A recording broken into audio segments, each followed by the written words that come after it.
What follows is a class on the Bhagavad Gita as it is, second chapter, text number 51 to 54, given by His Divine Grace A.C. Bhaktivedanta Swami Prabhupada, recorded in the summer of 1966 in New York. Karmajam buddhijukta hi phalang tatta manishina janmabandha vinirmukta vadam gachanti anamayam. Now, in our last meeting, we were discussing this verse, that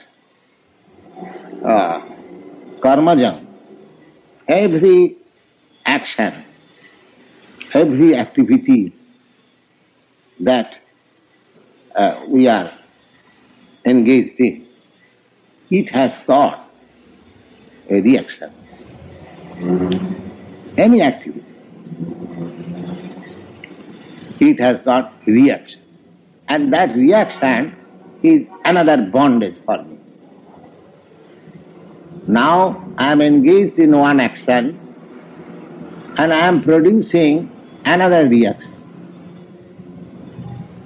Now at the present moment I am bounded by one kind of activity and I am producing another kind of activities.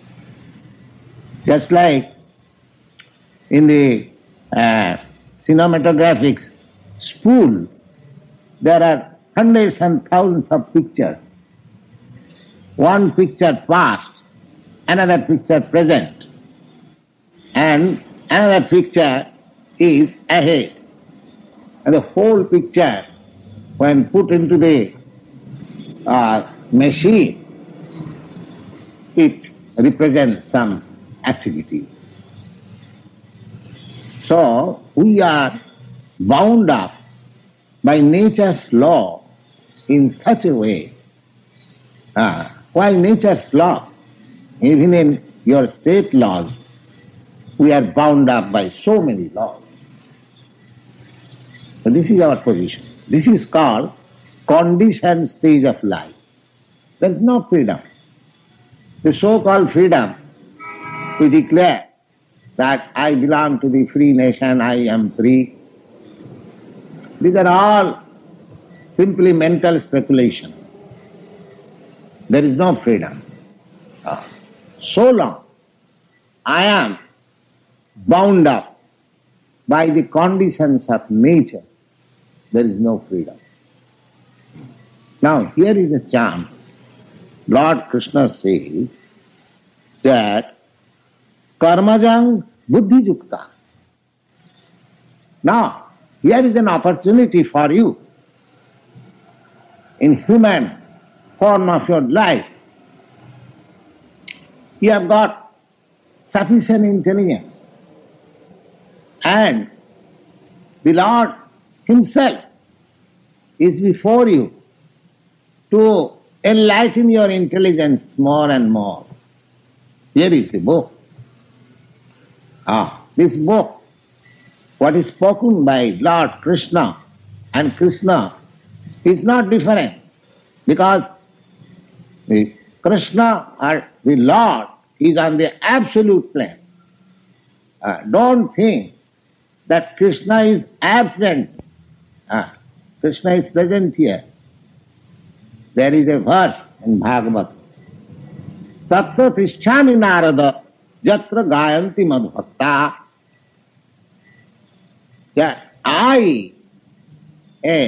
My dear Narad is a great devotee. Perhaps you who are accustomed with Vedic literatures, you have heard the name of Narad. So Narad is a great devotee, and the Lord assures him that don't think that I am living in the kingdom of God or I am living in the heart of a great mystic or somewhere else people may think. But I am living in that place where my sincere devotees assemble and discuss about myself. So, here we should always understand that if we sincerely and seriously take up the message of the Bhagavad Gita as it is, without any, I mean to say, adulteration. Sometimes it is adulterated because Bhagavad Gita is a very authoritative book and it is popular all over the world. Sometimes people take advantage of this book and present their own theory in an adulterated way. Not to speak of others. I may tell you frankly that even in our country, the greatest, saintly politician, Mahatma Gandhi, he propounded a philosophy of non-violence. Perhaps you know, every one of you, that he propounded non-violence. And he wanted to prove non-violence from Bhagavad Gita. He has got an annotation of Bhagavad Gita and he has tried to prove that Bhagavad Gita, there is a proof, non-violence. But actually, Bhagavad Gita is being spoken in the battlefield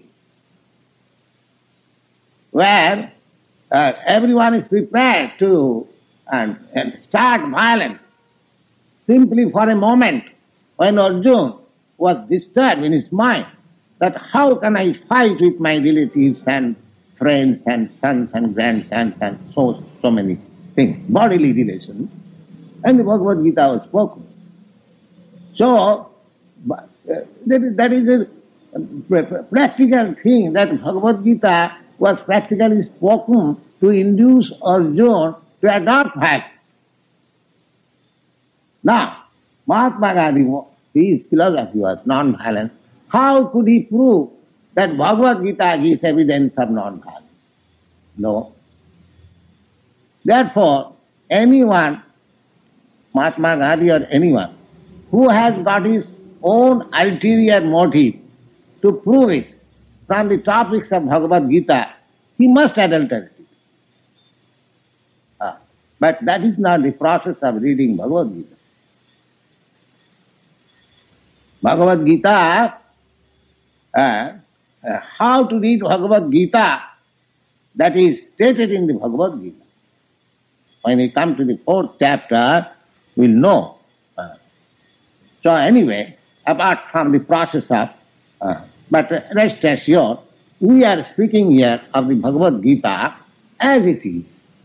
We are not going to add in it something for fulfilling our own philosophy, our own points of view.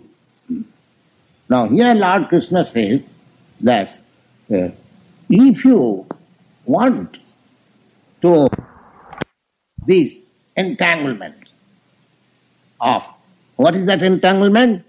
Now, Janma Bandha. Janma Bandha. Oh, it is a great entanglement. People do not take it very seriously. But birth means, as soon as birth only, the one word has been used here, Janma. Janma means birth. The birth means other things. Birth means death. Birth means old age. Birth means disease. Whenever there is birth, the other things are corollary. They will follow.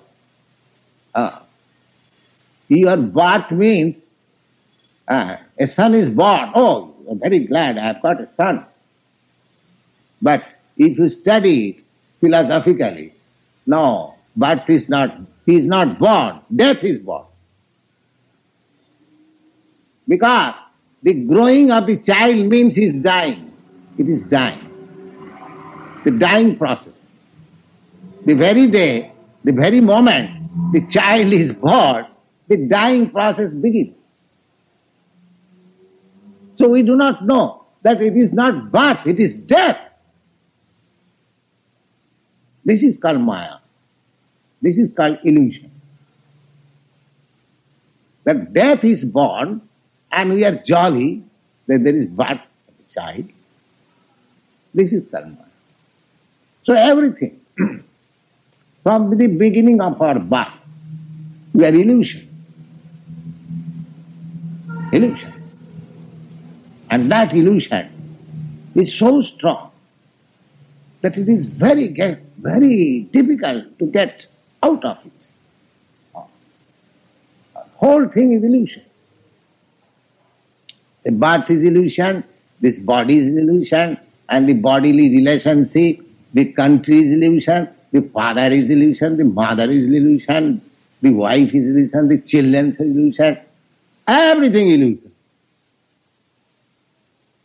Everything illusion. And we are compact in that illusion. We are thinking that we are very much learned and very much advanced and so many things we are imagining.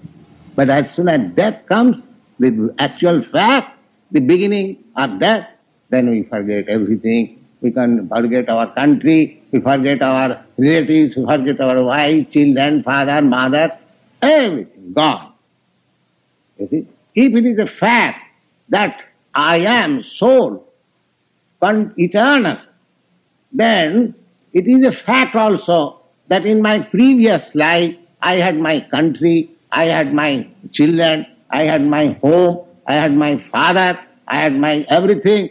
But can you remember any of these things, what you were in your previous life?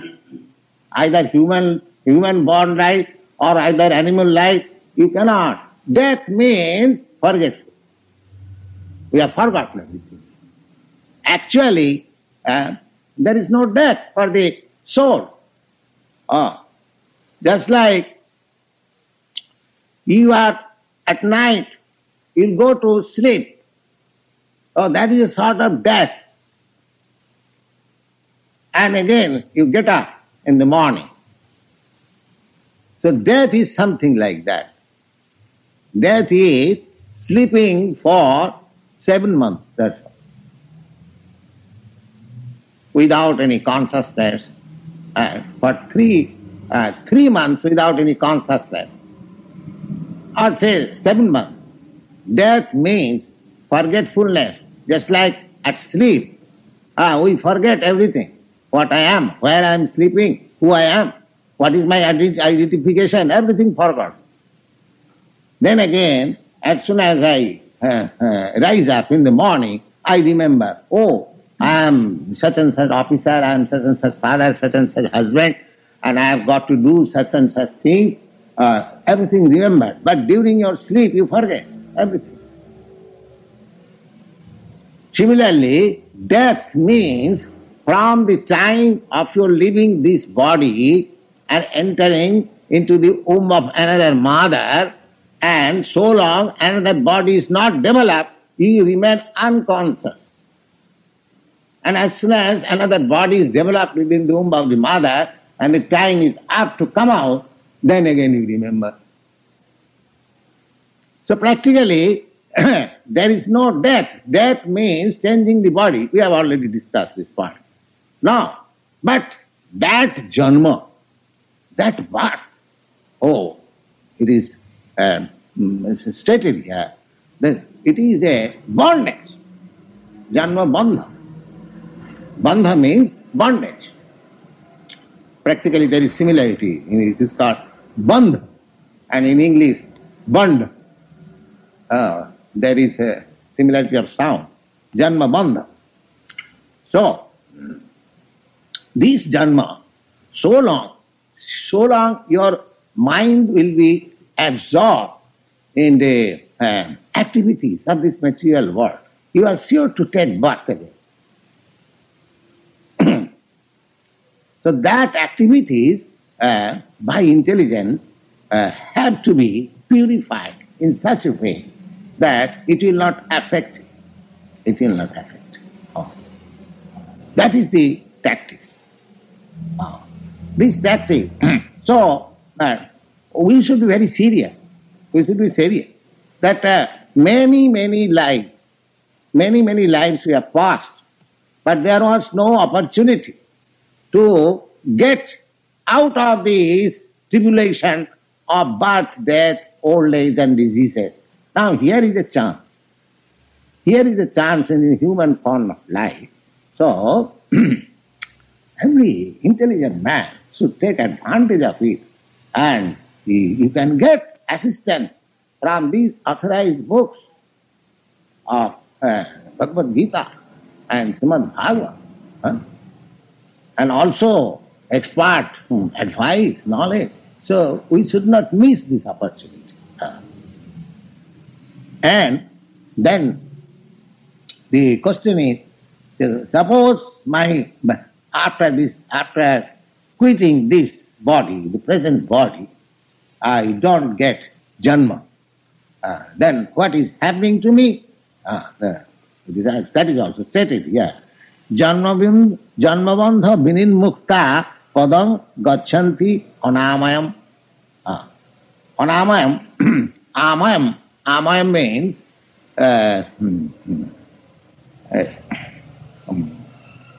contamination.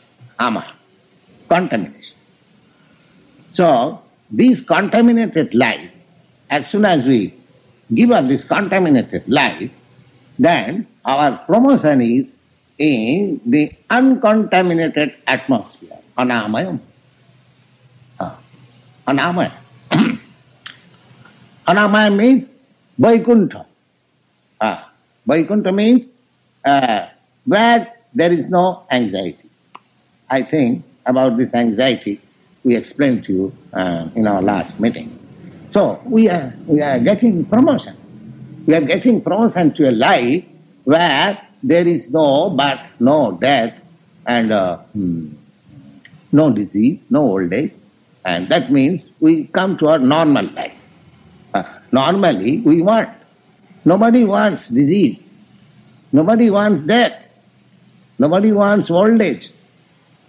Nobody wants to suffer the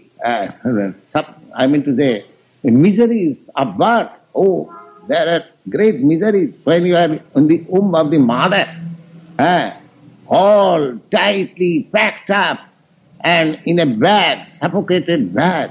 We do not know how did he leave it. And if we put again into that position, it will be very difficult. You cannot live for 3 seconds.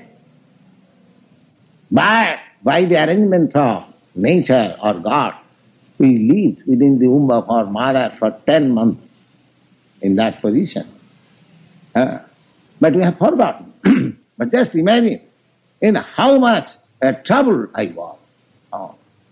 These things are to be thought. That is intelligent thought. Now, here is a chance that you can get rid of all these miseries. The miseries of birth, the miseries of death, the miseries of old age, miseries of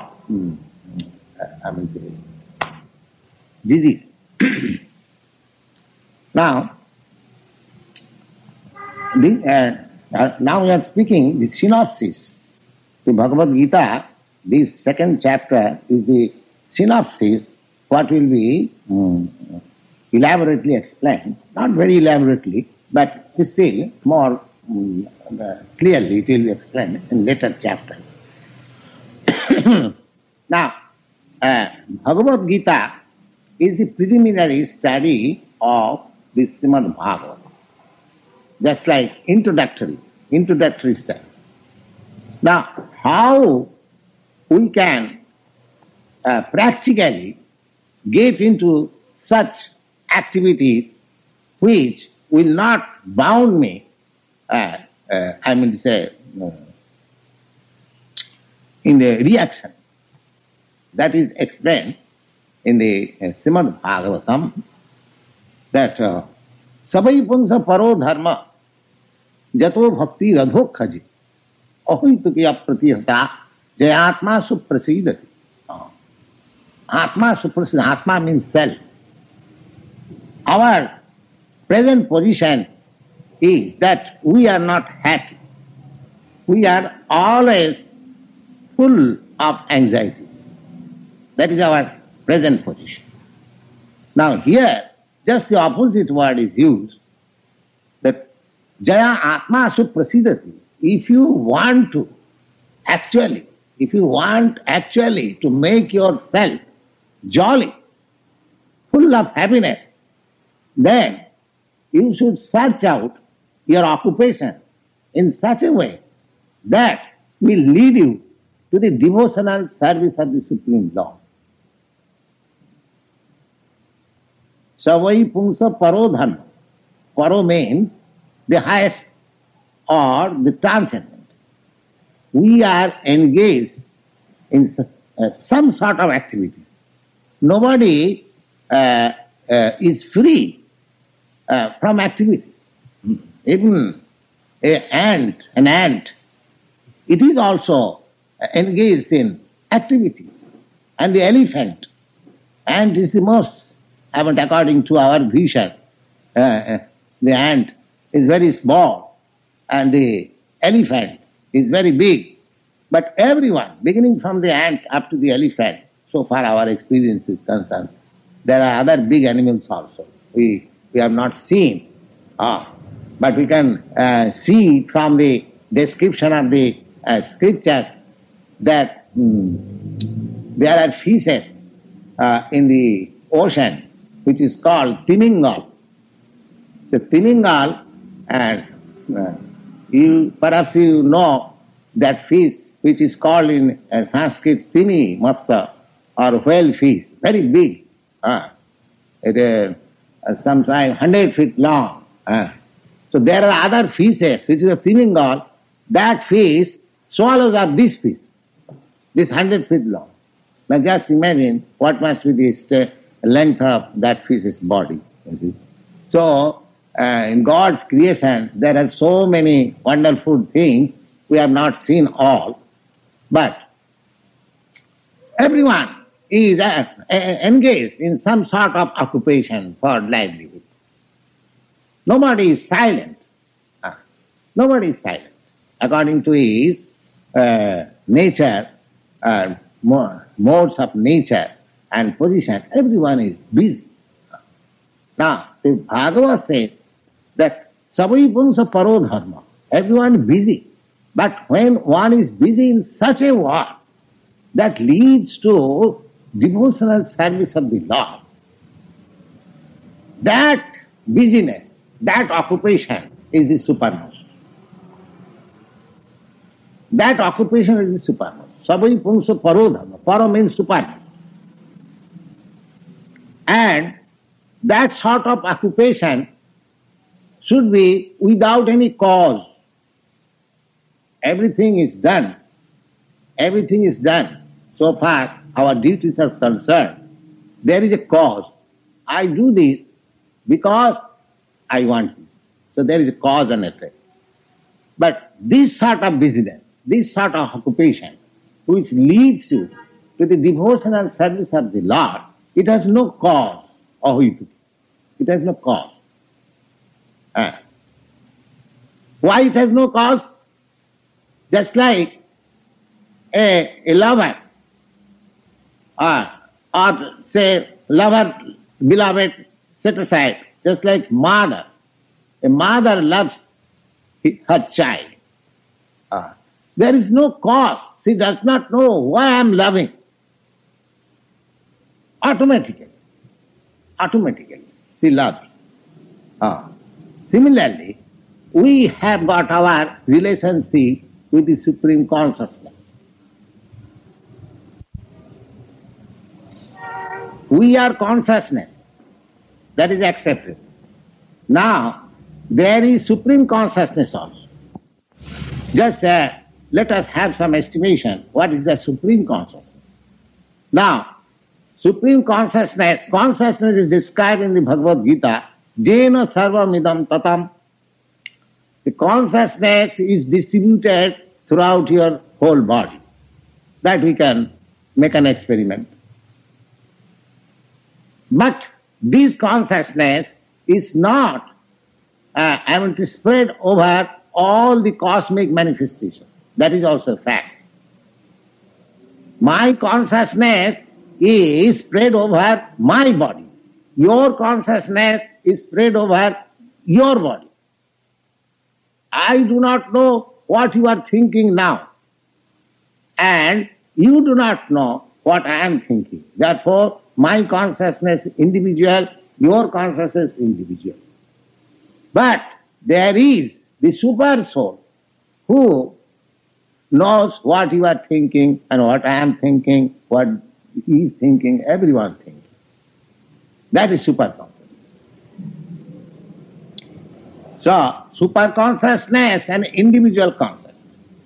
So, our relationship, the super consciousness and the individual consciousness is eternal. Eternal. They cannot be, separated. Therefore, my position is just like there is superior one and the inferior one. Inferior one is subordinate to the superior one, and inferior one is to act according to the superior one. Just like it is taught here that Krishna is the super consciousness. He is trying to convince Arjuna that you act according to my direction. Because you are individual consciousness subordinate to me, and I am super consciousness. And in the last phase of Bhagavad Gita, you will see that he summarized, Lord Krishna summarized, the Sarva Dharman Parityajya Mamekam Saranam. You just surrender. This is the substance of everything. So, therefore, the conclusion is that the individual consciousness should surrender to the supreme consciousness and act accordingly. That is the position of standing on the conscious plane. That is the position of conscious plane. And Srimad Bhagavata also says that Sabai Purusha Paro Dharma, the activities, the occupation, the business, that which leads us to that consciousness, that I am subordinate to the Supreme Consciousness, and let me act according to the Supreme Consciousness, without any cause, without why I shall act. There is no such question. It is automatic. Automatic. Just like a little son and the mother. The little son is automatically subordinate to the mother. Whatever the mother says, the child acts. The mother is completely dependent. Similarly, as soon as we make our consciousness completely engaged in the service of the Supreme Consciousness, that is our liberated position. That is our liberated position. And in that liberated position, whatever we do, there is no reaction. That is transcendental position. So what Sri Krishna says here, that karmajam, that any work which you are performing, that is creating some reaction for future enjoyment or suffering. But if you act intelligently, in collaboration with the Supreme Consciousness, then you will be free from this bondage of birth, death, old age and diseases. And in your next life, this is a training period. This life will be a training period. And as soon as you are fully trained up, then the next result will be that after giving up this body, you come to my kingdom. Tattadeham punarjanma naiti mameti kaunte. So this is the whole process. So that sort of business, which will lead us to the position when we shall be dovetailed with the Supreme Consciousness. Just like this morning I was giving an example. It's like one motor car is passing on in 60 miles speed and a cyclist also going on. If the cyclist catches the motor car, he can also proceed with the same speed, 60 miles speed, without even paddling. Similarly, if we can join our consciousness with the Supreme Consciousness, then our whole life becomes successful. That is the point. Now, how to join it? The religion. This whole worldly religious process is the same, I mean to say, experimental or formulas or rituals, so that one may become dovetailed with the Supreme Consciousness. Every religion. But if we become attracted by the rituals only or formulas and quarrel on that point, that, oh, my Bible says like this, and I say, no, my Veda says like this. The Muslim says that, no, my Quran says like this, yours is not right. Then we become attached to the rituals only. We forget the right point. The right point is, the whole process is how to dovetail. How to dovetail myself with the Supreme Consciousness. Going to the church, it is not a formality, but the real thing is to elevate myself gradually, to dovetail myself to the Supreme Consciousness of Lord. That is the real formula. So, Krishna says that karmajam buddhijukta, when we are engaged in such a way, then we get rid of this janmabandha minimum. And next sloka is jadate mohakalila dantashi nidvedam sotabbasya sutasya. When you are elevated to that platform, dovetailing yourself with the Supreme Consciousness, then there is no more requisition for understanding the scripture or the ritual or the religious process. We are transcendental to that, all these paraphernalia. Jadade mohakalinam buddhidvati tarishyati. When your consciousness is adopted in cooperation with the Supreme Consciousness, then you are transcendental to the position of this illusory stage. Jadate mohakalinam buddhidvati tarishyati tada gantashi nidvedam. At that time, you become callous to all these rituals, because your position and your activities are fixed. Sotabbasya sutasya. Whatever you have heard and whatever you have to hear in the future, all things. Therefore the whole thing depends how to adjust ourselves to that Supreme Consciousness. And if we cannot, the next verse in the Srimad Bhagavad says, the dharmasamisthita pumsa vishakshena kathasuja notpadaya jadi samayevahi kevalam. Samayevahi kevalam.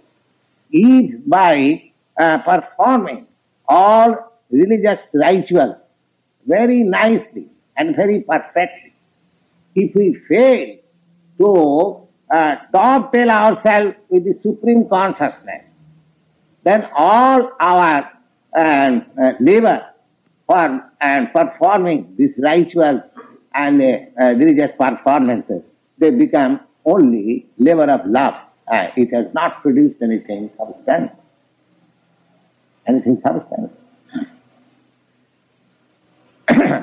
Nano nistamani karmani kudbhuta me. This is the question, Apodjo. that when I shall be self-realized by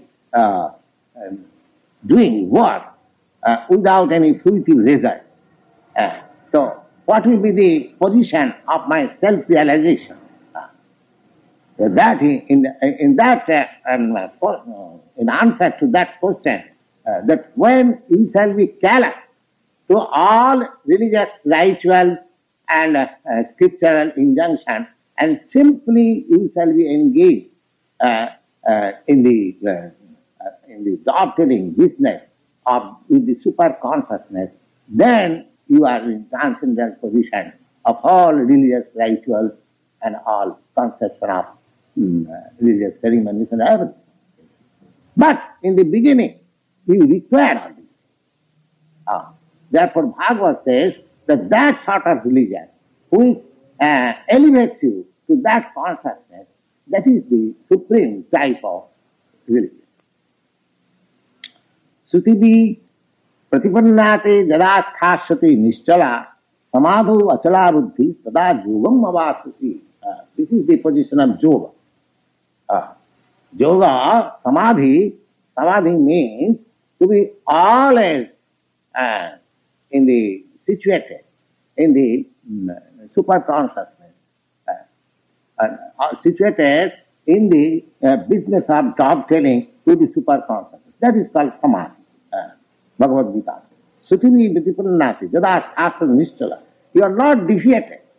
Even by hearing so many other things, if you are not defeated, then that position is called samadhi, and that position is the highest position of your life. Now, Krishna is being questioned by Arjuna that what are the symptoms of such person who is already in that position of dovetailing the individual consciousness with the super consciousness. What are the symptoms?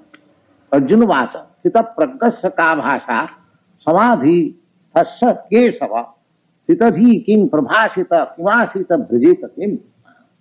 Now, Arjuna says, my dear Krishna, will you kindly explain what are the language, how a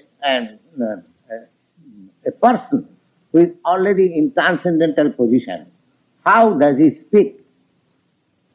How does he act? And how does he live? How does he move? All these things. Because in our present life, we have to act. Activities not stop. Simply, the activities are to be dovetailing in a certain way that we can join ourselves with the super consciousness.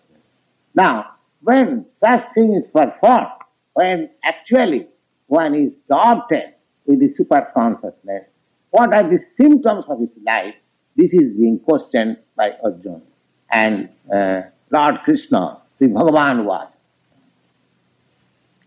You will find always in Bhagavad Gita that although Krishna is speaking and the word Bhagavan is used, because Krishna is that very word means the supreme personality of Godhead.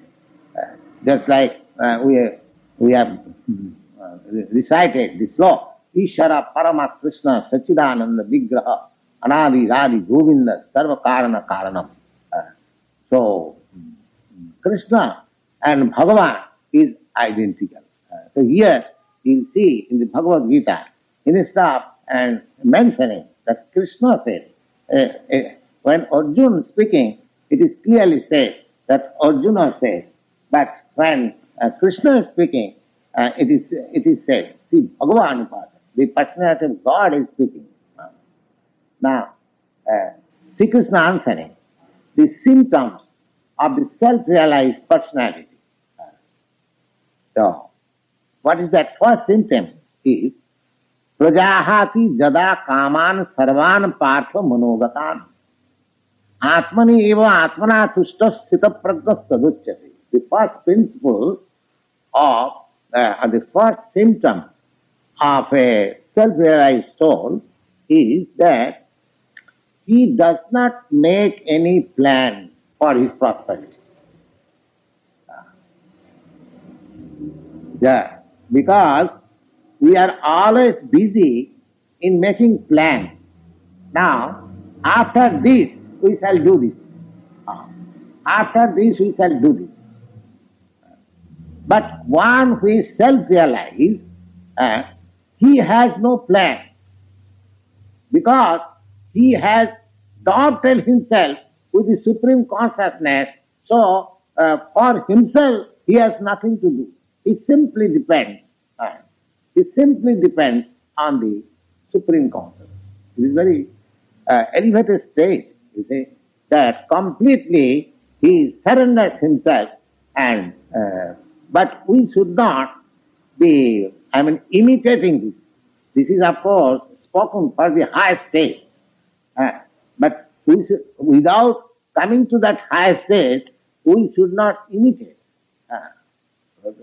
When Krishna is asked, he must give the proper answer. So he is giving the answer that prajahati jata kaman sarvan partha manogata. Because our mind is the factory of creating so many plans. So many plans. But one who has dovetailed himself, he has nothing to do for plan making, because everything is taken up by the Supreme Consciousness. He has simply to follow. Therefore he has, for himself, he has no plan. He has no plan. This is the first thing. But without reaching that stage, and we should not pose ourselves that I am nothing to think, I am nothing to think of future, past, or everything. No, gradually we shall come to this stage when there will be everything done automatically. But in the present moment, we should give up plan making. But we shall have to take up the plan of the Supreme Consciousness. Personally, we shall not make any plan, but we have to receive the plan from the Supreme Consciousness. That is the authority. Just like an apprentice, he is working in the apprenticeship, he should not present his own plan, but he has to take plans of work from his superior. Then he will learn. And when he is accustomed, when he is elevated, then he will be able to make independent plans, although not independent always, but even if he is higher officer, everyone has to consult the higher authorities. Similarly, this means that I shall not independently make any plan, but I must accept the standard plan which is coming directly from the Supreme Consciousness through a channel. We have to seek that channel. So that channel is called, you will find it in the Bhagavad Gita, in the 4th chapter, parampara, disciplic succession. Disciplic succession. The words, the plans, and the instruction which is coming directly from Krishna, that thing we have to accept. We shall not make any our own plan. That is the way of making profit. Now, this disciplic succession, as we have accepted, this disciplic succession comes from Krishna. Just like Krishna is instructing Arjuna. Krishna is instructing Arjuna. And we have to understand how Arjuna has understood Krishna. And if we follow the understanding of Arjuna, then we are following the parampara system or the disciplic succession. That is the problem. Now in the 10th chapter, we will find that how Krishna is understood by Arjuna. After hearing not all, at least 75% of the instruction of Bhagavad Gita, the estimation of Arjuna is stated in the 10th chapter. He says that,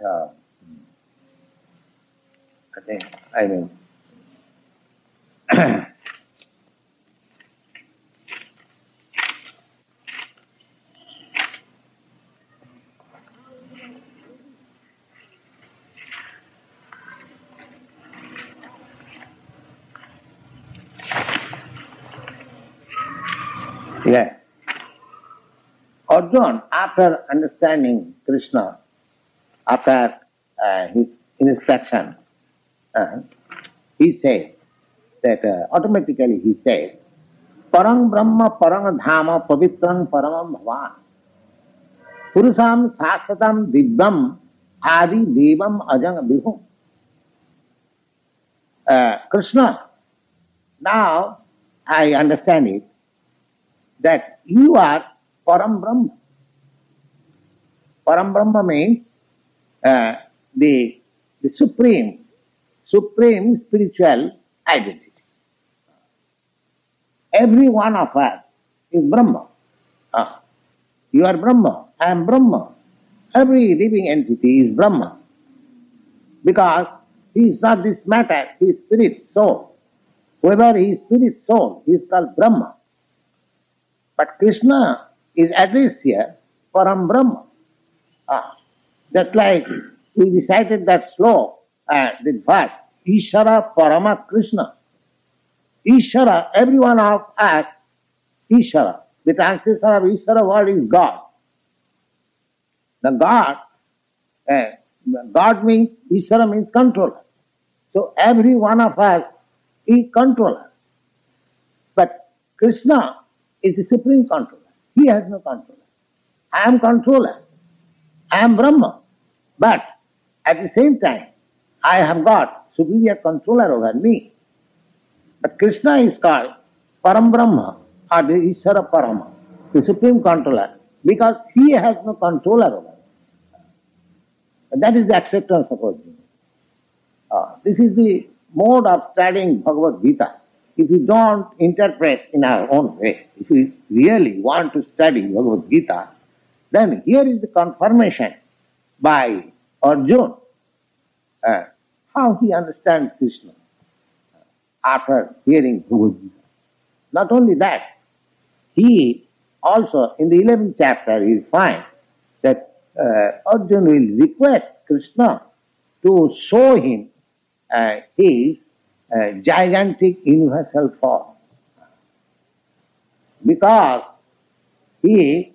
Arjuna as he is, he accepted Krishna that he is God undoubtedly.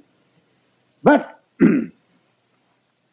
in future, people may think that Krishna and Arjuna were two friends. So, out of friendly appreciation, Arjuna might have accepted Krishna as the supreme personality of Godhead. But what is the evidence to us?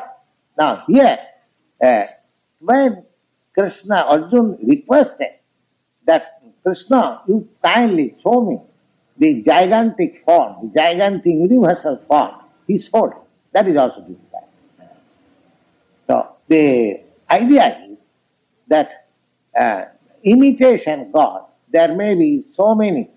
Nowadays it has become a fashion, not in your country, at least in India. It has become a fashion that everyone is coming out and he declares himself, I am God. I am God. As if the God has become a very cheap thing and it can be had in the market wherever you go. That is not the thing. God is not so cheap thing. God is not so cheap thing. The description of God is in the Brahma Samhita is given. Jastaikanisasita kalamathavalamba jivanti loma vilaja jagadannanatha Vishnu mahanasaya jasta kalavisishu govindamadi purusam tamaham bhajami. The God, this material creation, We have got this information from authoritative scripture. This material creation, how it is being done? It is being done that the Supreme Lord, in his form of Mahavishnu, is lying on the causal ocean and in a sleeping mode, and with the breathing of his nostrils, so many universes are being born at sea. And when he is taking the breathing, inhaling, the whole thing is going into it.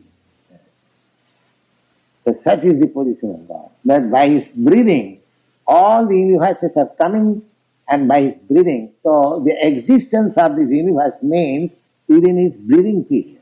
Within the breathing period of the Mahavishnu. So that Mahavishnu is described, Jasaikani Sasita Kalamathavalamma Jivanti Loma Vilaja Jagadandanatha Vishnu Mahan Sayajasa Kalavisasa. That Mahavishnu is also plenary portion of Krishna, Govinda. That Mahavishnu is also not the original. The original personality of God is Krishna. So, this is a great science. What Krishna is, Krishna science. It is simply a synopsis. Bhagavad Gita is only a synopsis of the science of God. And it is more explicitly given in the Srimad Bhagavad. But after all, it is a great science. And if we study it very seriously, then we can understand. We should not take so cheaply that here is a God, here is a God, here is a God.